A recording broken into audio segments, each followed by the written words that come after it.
All right, so yesterday we talked about pollution in general. Now we're going to start talking about the different types of pollution and how that's classified. So the first lab that we're doing is the porosity permeability lab. Ideally, we would have done it before we did this vocab, but we had the tours this week, so we really couldn't do that. And then the second lab that you have is you have an area, and you have to determine where the pollution is coming from and what kind of pollution it is. So we need some of these terms here to figure out what's going on. All right, first things first, point source pollution. Definition of point source pollution, please, Alex. All right, so single source, and on top of that, we know where that pollution is coming from, or we can track it back to that single source. A lot of times that's pretty hard to do. All right, grab a highlighter. Highlight point source pollution.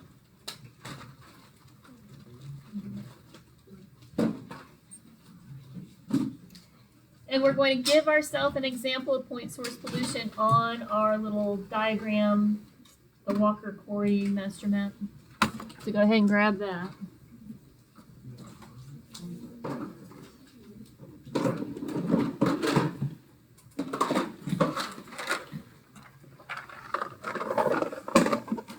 So we are going to designate randomly, because it's really big, but we are going to designate an area of point source pollution coming from the Copper Kettle Company.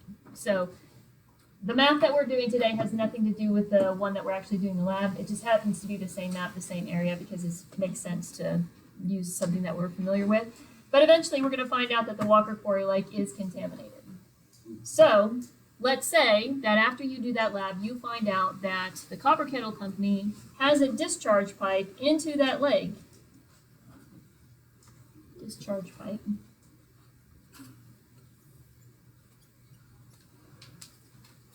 And so we can trace the contaminants directly from the Copper Kettle Company into the lake. So whatever color you highlighted, point source pollution. Mine got slipped here.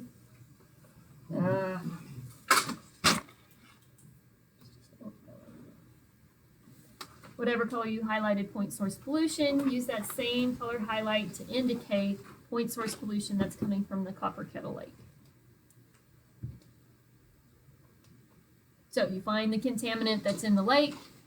You find a discharge pipe, you take samples from the discharge pipe, happens to match contaminants that are in the lake, follow the discharge pipe back to where it's coming from, back to the source, point source pollution.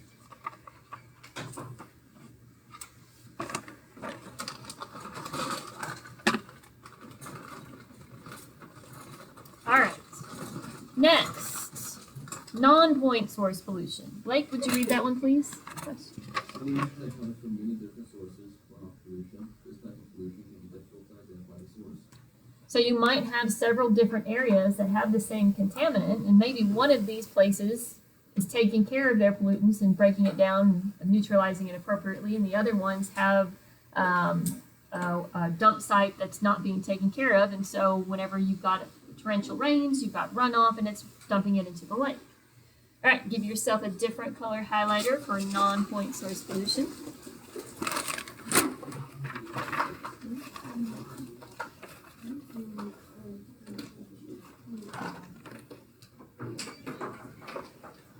And so now I have a trash dump and road materials and factory waste.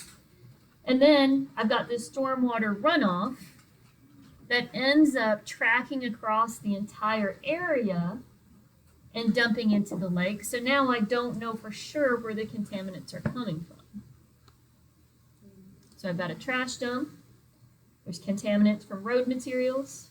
There's contaminants from the factory. We've got factory waste. The arrows represent stormwater runoff. And so this represents non-point source pollution.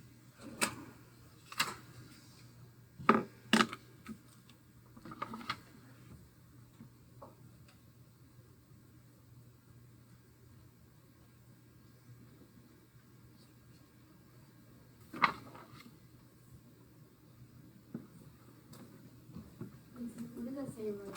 Road materials. It's an abbreviation for materials.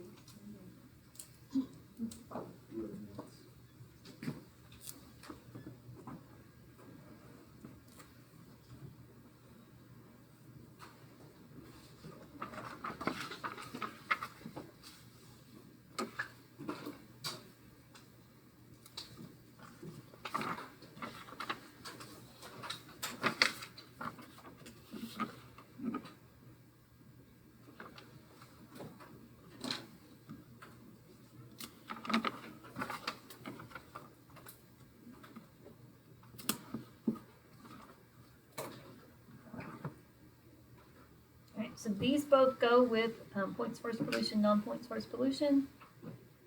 And so we're going to take the map on. So on your vocab sheet, I've got my little map that I laid on top. I put one little piece of tape right here, and then I opened it up and put a second piece of tape to tape it to that vocab sheet so that it was secure on there. So I laid it on top, one little piece of tape, opened it up, one little piece of tape on the inside.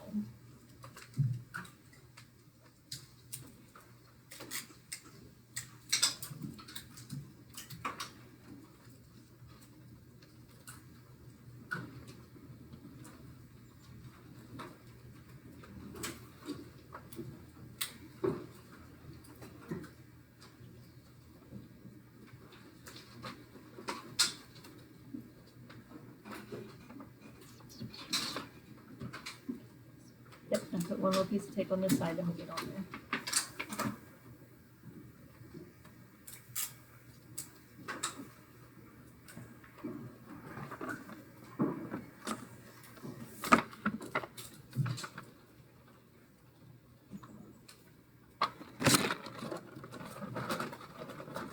Alright, next we're going to work from the bottom up now.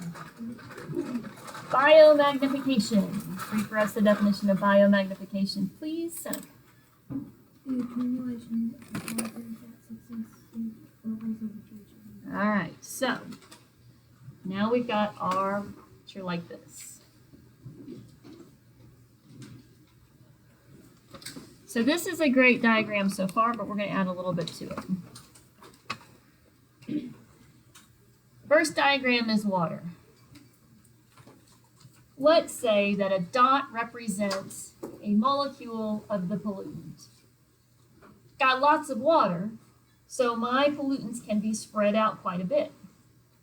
However, the algae that lives in the area, they're going to take in quite a bit of water within their lifetime, so they're going to take in more than one pollutant.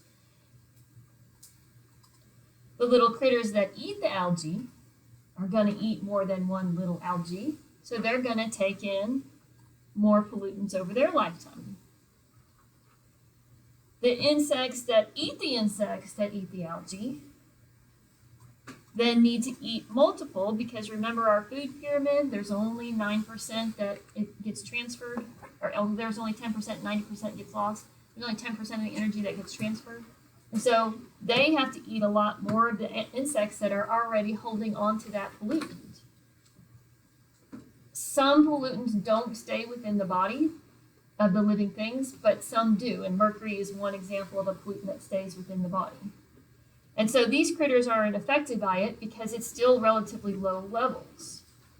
Now the fish that eats the insect, that eats the algae that filters through the water and uses the water for its process, well, it's got to eat a lot of insects because it's that next layer up on the food pyramid, and so it's going to have a lot more.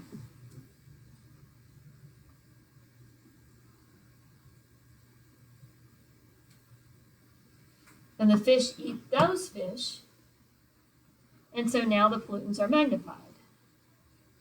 And then if we eat those fish, we're kind of like the tertiary consumer, we're on the top level there. So we have to eat lots of fish within our lifetime, and this mercury is being stored in the fish's bodies, and so we end up with tons of pollutant.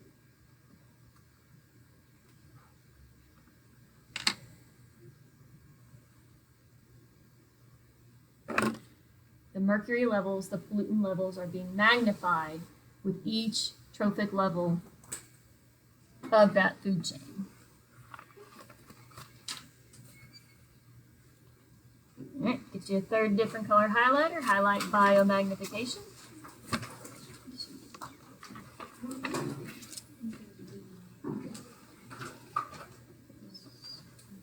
And this goes on the top of the right-hand side.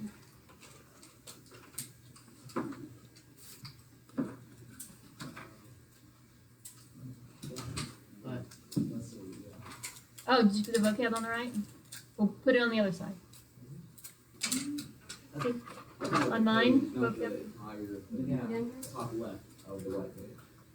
You said put it on the top right of the This is the right. after like this Oh, top. that's the top left of the right page. Okay, I this thought is you your said right. it was like that right. I'm so confused. Just put it on the page next to the vocab. I don't care. Right, left, purple, green. Just tape it in. Do we need under it? No, we do not need under it, but next to it, let's add a little information to help us understand what's going on. So right next to it, we're just gonna give ourselves a little information that the mercury levels increase with each trophic level. Mercury levels increase with each trophic level.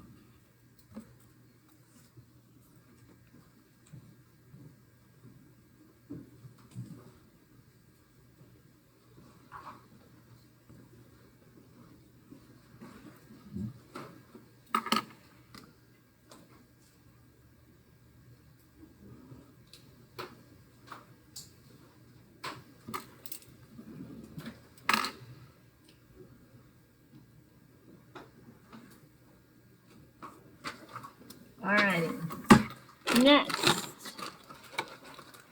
thermal pollution. Please read for us the definition of thermal pollution, Kale.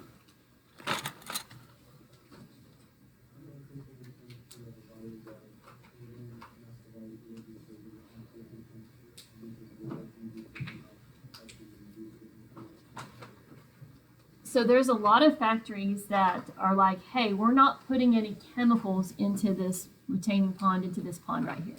We're not pumping any stuff in there. We're taking water, we're using it to cool off our machinery, and we're putting the exact same water out there. It's not dirty. There's nothing in it. We're not, mixing chemicals with it. We're not dumping anything. The problem is that critters have a homeostasis level. They have a place where it's balanced for their life. So there's a certain temperature difference that they can take. Animals seem to take a lot more of a range, if you will, than humans, because our temperature, we have to kind of modify that a little bit more, it seems to me. But even still, there are too cold and too hot for these critters that are in this pond. And so even if that water is pristine and clean and has nothing in it, it could still end up being a pollutant if, when they dump it into the pond, there are critters that are living in there that can't take that additional heat, that can't take that temperature. More so, the fact that the oxygen is going to be affected. So it's the same thing. It's like a pop. If I have a pop and I put one in the fridge, even with the cap off, and I leave one out on the counter with the cap off on a hot summer day, which one's going to go flat first? The one in the fridge or the one out in the heat? The one out in the heat is going to go flat first. The one in the fridge is still eventually going to go flat, but it's not going to be as fast as the one that's sitting out top. That's why we cool all of the pops down and stuff like that. So hotter liquids can't hold on to those dissolved gases. So the hot pop can't hold on to the dissolved carbon dioxide. The hot water can't hold on to the dissolved oxygen. It ends up evaporating, if you will. It's not really the right term for it. It ends up going back out into the atmosphere. And so that ends up affecting things as well. All right, so thermal pollution.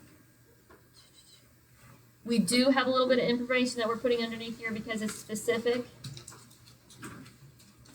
Organisms require specific resources and have a specific range of temperatures in which they can survive.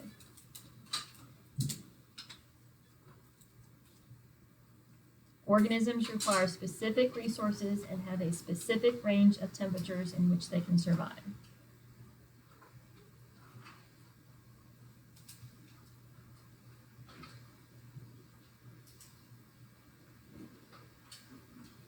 Organisms require specific resources and have a specific range of temperatures in which they can survive.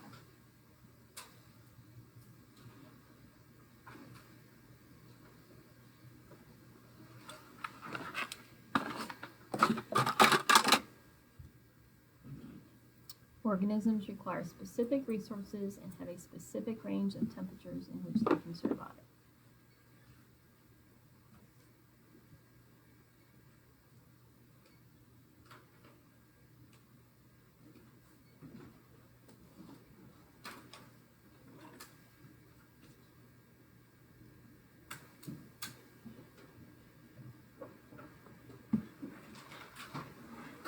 So, any folks go trout fishing?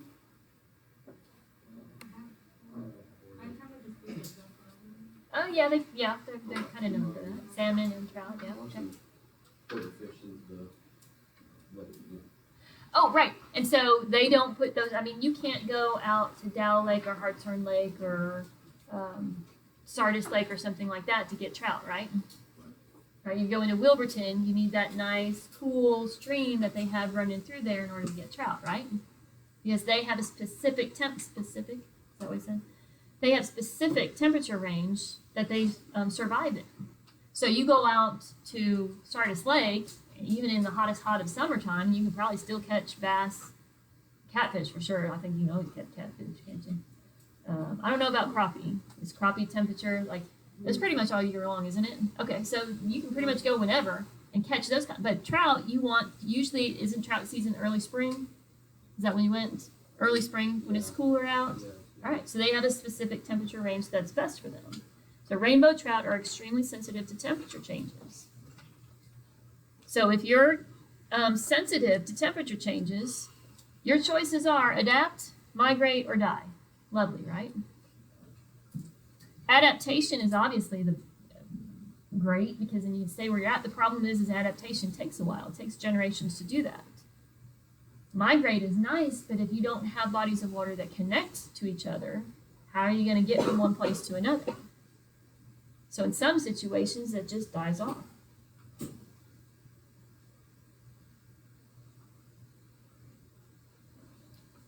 Additionally, if we have an increase in temperature, warmer water makes it ideal for the plant life or algae or plant-like protists. And then if we have an increase in the algae, that's that algal bloom. That's the huge, very quick producers that are all of a sudden present.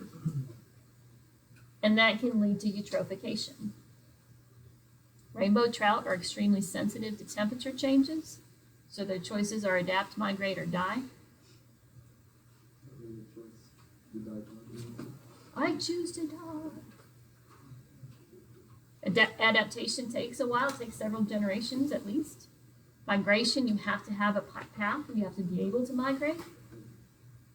An increase in temperature can equal an increase in algae, plant material, and so that can lead to eutrophication.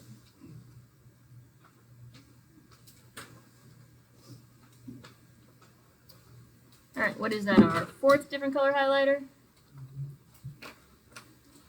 Highlight thermal pollution, box in our thermal pollution information.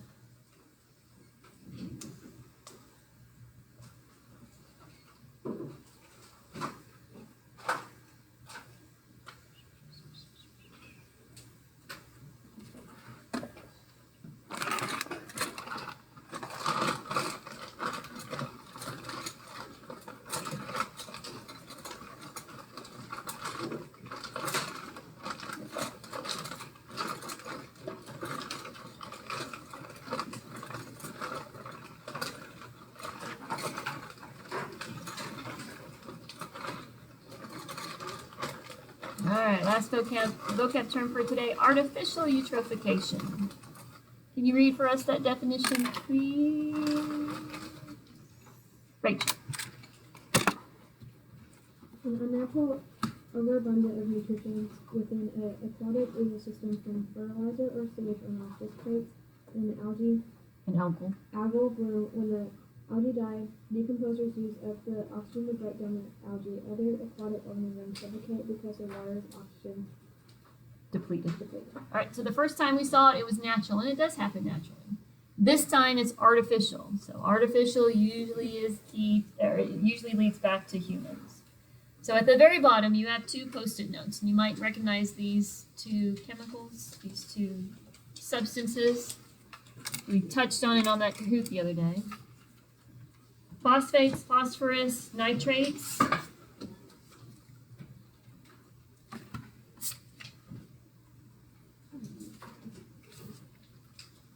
Phosphates, phosphorus, and nitrates. These are two key substances in our waste products that end up causing artificial eutrophication. It will if you look at a bag of fertilizer. I mean, those are going to be high potassium, phosphorus, nitrates, I want to say. And I haven't looked at a bag of fertilizer in a long time, but chances are there's going to be certain percentages of those things that are in there. So yeah, they love that stuff. One critter's poop is another critter's fertilizer. All right. Phosphorus. We need phosphorus. We need phosphates. That is absolutely crucial for us to create our ATP and to create our DNA. It comes from rocks. The source that we get it from is from rocks. If we had done our phosphate cycle like we did water, carbon dioxide, nitrogen, and maybe that was it, water, carbon dioxide, nitrogen, we'd see that that's the source of phosphates. We need phosphates. We cannot survive without phosphorus. The bad part of phosphorus is that if it's in untreated sewage, then it's going to be part of runoff, and it's going to cause the artificial eutrophication. Because it's part of fertilizer. If you don't use the fertilizer correctly, if you do it right before a big rainstorm, it can be part of runoff. Even our detergents, the soaps that we use, they're high in phosphorus. And so just by us taking a shower, we're dumping that into the environment. So phosphorus is essential. We need it for ATP and DNA. It comes from rocks. Of course, when we get it, it's because of the breakdown of rocks and it gets into plants. They absorb it or into water supply. Bad part is that it is part of untreated sewage, fertilizer, and detergents. And so those kind of runoffs end up polluting aquatic ecosystems.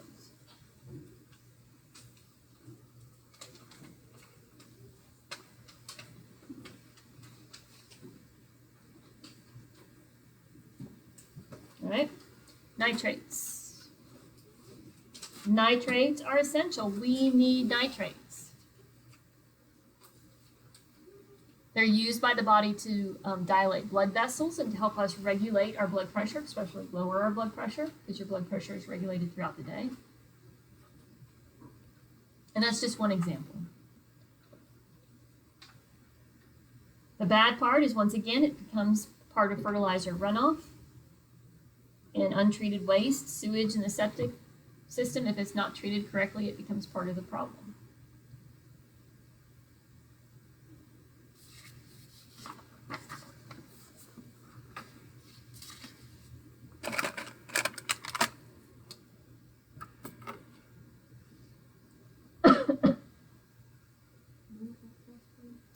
So used by the body to dilate blood vessels, lower our blood pressure, fertilizer runoff, sewage, and septic systems. So nitrates can be part of the problem if they're not processed correctly in fertilizers and in waste products. Used by body to dilate blood vessels, that helps to lower blood pressure. Nitrates are bad for the environment because they can be part of the pollutants in fertilizer runoff. And if it's left untreated in sewage and septic systems, then they can pollute the environment.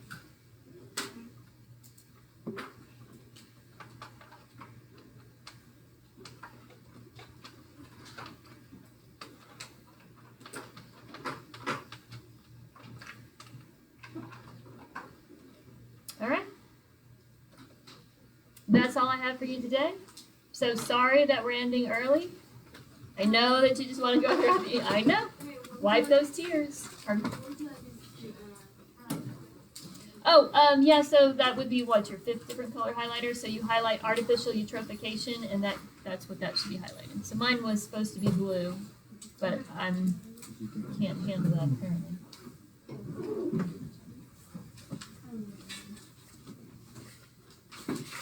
Alright, that puts us in a good place for next week.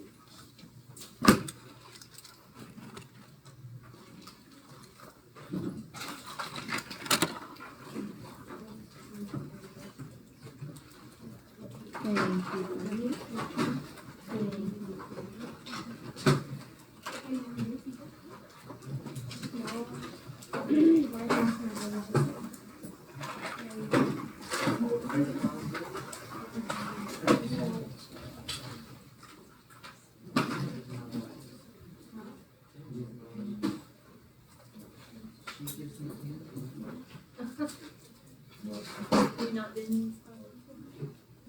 Okay. Well, yeah, but, I mean, I can do it on you. This is my favorite part. Oh, okay. Oh, I thought you were like, oh, she didn't. No. My favorite part is Is to get candy? yes. I'm not even going to lie. There's got to be some sort of reward for it. I like reading. You like reading? I'm definitely up for about like read all the definitions in case we call it. I've already went over them. You've already done them all. Yeah, I literally